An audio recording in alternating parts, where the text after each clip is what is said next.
আসসালামু আলাইকুম ওয়া রাহমাতুল্লাহি ওয়া বারাকাতুহু। বাল্লিগু আন্নি ওয়ালাউ আয়া। এর অর্থ হচ্ছে একটি আয়াত যদি তোমার কাছে আসে, তোমার জানা থাকে, তাহলে ওটা অন্যের কাছে পৌঁছে দাও। এটা খুব ভালো না? আর দিন হুমুন নসুহা, দিনের দাওয়াত দেওয়ার জন্য ইন্নি জাইলুন ফিল আরদি খলিফা। আল্লাহ তাআলা বারবার প্রতিনিধি দুনিয়া পাঠিয়েছেন, আমাদেরকেও প্রতিনিধি করে পাঠিয়েছেন। বর্তমান এই সিজনে সমগ্র দেশ জুড়ে চলছে ওয়াজের মৌসুম। আলহামদুলিল্লাহ, কতই না ভালো।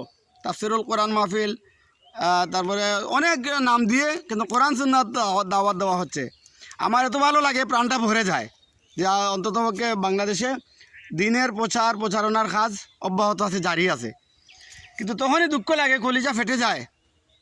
দেখি যারা ওয়াজ পরিচালনা করতে গিয়ে যারা কালেকশন করে, সাধারণ মানুষদেরকে দাওয়াত দেয় বা টাকা কালেকশন করে, ওদের মধ্যে কয়েকজন আছে আলেম, নামাজি, ফরহেজগার, খুব ভালো, আলহামদুলিল্লাহ, আল্লাহ তাআলা এদেরকে কবুল করুন।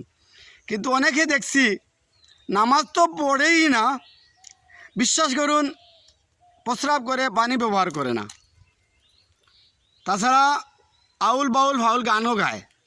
অর্থাৎ ওই যে উলাইকা কাল আনাম বালহুম আদল উলাইকা হুমুল গাফিলুন, মানে এরা এত গাফেল আর কি, তারা দিন ইসলাম কি এগুলা বুঝেই না। কিন্তু ওয়াজ পরিচালনার জন্য মরিয়া হয়েও মানে সপ্তাহ 10 দিন 1 মাস অক্লান্ত পরিশ্রম করে, তখনই দুঃখ লাগে। আহারে ওয়াজ, আহারে মাহফিল, এই পরিচালনা কমিটির লোকগুলাকে হেদায়েত করতে পারে না মাহফিল। তাছাড়া হাসিও লাগে, দুঃখ লাগে। মাইকের অপারেটর জীবনে একটা ওয়াক্ত নামাজ পড়ে না, অথচ সে মাহফিলের প্রথম থেকে শেষ পর্যন্ত থাকে। আন্তর্জাতিক বলেন আর স্থানীয় বক্তা বলেন, সকল বক্তার ওয়াজ সে শুনে, কিন্তু তার নসিবে হেদায়েত নাই। অনেক আছে না এমন। আমার খুবই দুঃখ লাগে আর কি।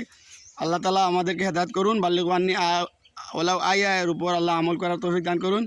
আমরা যেন দিনের দাওয়াত মানুষদের কাছে পৌঁছাতে পারি, ইন্নী জাইলুন ফিল আরদি খলিফার কাজ যেন করতে পারি। আল্লাহ কবুল করুন। কথাগুলি জানি না আপনাদের কাছে কেমন লাগবে, তবে আমি বাস্তবসম্মত সত্য কথা বলেছি। আচ্ছা, আরেকটা কথা বলি, আমি প্রতিদিন ভিডিও দেওয়ার চেষ্টা করি, কিন্তু আসলে শারীরিক অবস্থা ভালো নেই, দোয়া করবেন। আর ওই যে ফেসবুকে দেখলে বা টিকটকে দেখলে আপনারা একটু ফলো বা লাইক করবেন, কেমন? আর যদি ইউটিউবে দেখেন, একটা সাবস্ক্রাইব আর কি করলে ভালো হয় আর কি, এই কথাগুলি আপনাদের কাছে পৌঁছবে, কেমন? আজ পর্যন্তই। আল্লাহ হাফেজ। আসসালামু আলাইকুম ওয়া রাহমাতুল্লাহি ওয়া বারাকাতুহু।